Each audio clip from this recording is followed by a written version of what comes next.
प्रश्नावली 13.1 का प्रश्न 7वां कहता है कोई तंबू एक बेलन के आकार का है जिस पर एक शंकु अध्यारोपित है।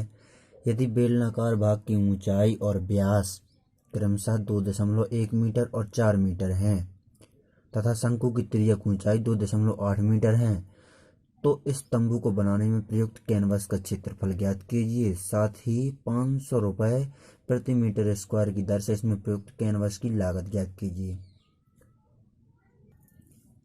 तो यहाँ पर एक बेलनाकार भाग की ऊंचाई और व्यास दिए गए हैं। यहाँ पर क्रमशः 2.1 मीटर और 4 मीटर, यानी कि ऊंचाई दी हुई 2.1 मीटर और व्यास दिया हुआ है 4 मीटर और शंकु की तिर्यक ऊंचाई दी हुई है 2.8 मीटर। ये सब यहाँ पर दिया गया है।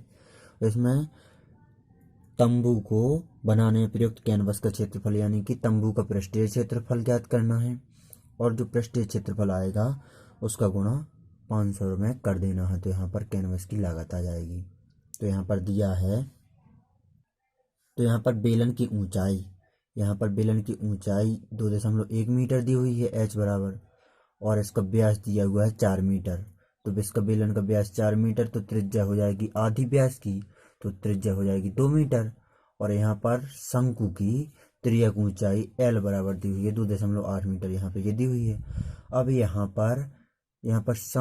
पर तंबू का पृष्ठीय क्षेत्रफल ज्ञात करना है। तो इसके लिए हमें बेलन का पृष्ठीय क्षेत्रफल और शंकु का पृष्ठीय क्षेत्रफल दोनों ज्ञात करना पड़ेगा। उन दोनों को जोड़कर हमें तंबू का पृष्ठीय क्षेत्रफल प्राप्त होगा। तो यहाँ पर फॉर्मूला हो जाएगा तंबू का पृष्ठीय क्षेत्रफल बराबर बेलन का पृष्ठीय क्षेत्रफल प्लस शंकु का पृष्ठीय क्षेत्रफल। तो यहाँ पर बेलन का पृष्ठीय क्षेत्रफल और शंकु के पृष्ठीय क्षेत्रफल के फॉर्मूले देख लेते हैं। तो बेलन के पृष्ठीय क्षेत्रफल होता है 2πr/h। तो यहाँ लिख देते हैं 2πr/h और ये प्लस का चिन्ह लगा देते हैं। अब शंकु का पृष्ठीय क्षेत्रफल होता है πr/l। तो यहाँ पर वो भी लिख देते हैं πr/l। अब यहाँ पर πr यहाँ है और πr यहाँ है, तो ये कॉमन ले लेते हैं πr को। तो यहाँ πr को ले लेते हैं कॉमन। तो यहाँ πr कॉमन ले ली, तो यहाँ बचा 2h और ये प्लस। अब यहाँ πr कॉमन आ ही चुका है, तो यहाँ बचा l। अब यहाँ पर πr को वैसा ही लिखा रहने देते हैं। अब यहाँ पर 2 को भी वैसा लिखा रहने देते हैं इनटू में। अब यहाँ पर h का मान रख देते हैं। तो h का मान है यहाँ पर 2.1, तो यहाँ पर लिख देते हैं 2.1। अब ये प्लस का चिन्ह लगाते हैं और l, अब l का मान है यहाँ पर 2.8, तो ये भी लिख दिया। अब यहाँ पर πr को वैसा ही लिखा रहने देते हैं। अब यहाँ पर 2 का गुणा जब 2.1 में होगा तो यहाँ हो जाएंगे 4.2 और प्लस यहाँ पर 2.8 पहले से ही है। अब यहाँ पर πr को वैसा ही लिखा रहने देते हैं।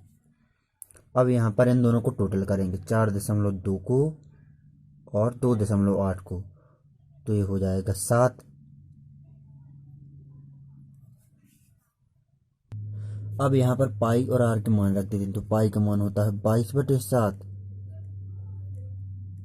और आर का मान यहाँ पर ये दिया हुआ है 2, तो यहाँ पर लिख देते हैं इनटू में 2 और इनटू में ये 7।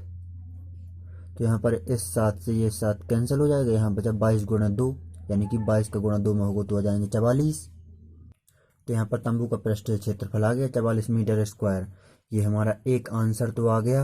अब कहता है कि प्रश्न यहाँ पर साथ ही 500 रुपये प्रति मीटर स्क्वायर की दर से इसमें प्रयुक्त कैनवस की लागत भी ज्ञात कीजिए। तो यहाँ पर 1 वर्ग मीटर आता है 500 रुपये का, तो यहाँ पर 44 वर्ग मीटर आएगा 44 गुणे 500 का। तो यहाँ पर कैनवस की लागत चूंकि 1 वर्ग मीटर के 500 रुपये में आता है, तो यहाँ पर 44 वर्ग मीटर आएगा 44 गुणे 500। तो यहाँ पर 44 का गुणा 500 में कर देते हैं। तो यहाँ पर इन दो जीरो को वैसा ही लिखा रहने देते हैं। 44 पंचे होता है 220, तो यहाँ पर 220 लिख देते हैं, यानी कि आ गया 22,000 रुपये। तो कैनवस की लागत आ गई यहाँ पर 22,000 रुपये। ये हमारा दूसरा आंसर है और ये कैनवस का पृष्ठीय क्षेत्रफल आ गया 44 वर्ग मीटर। तो आप इस प्रश्न को अच्छी तरह से नोट कर लीजिए।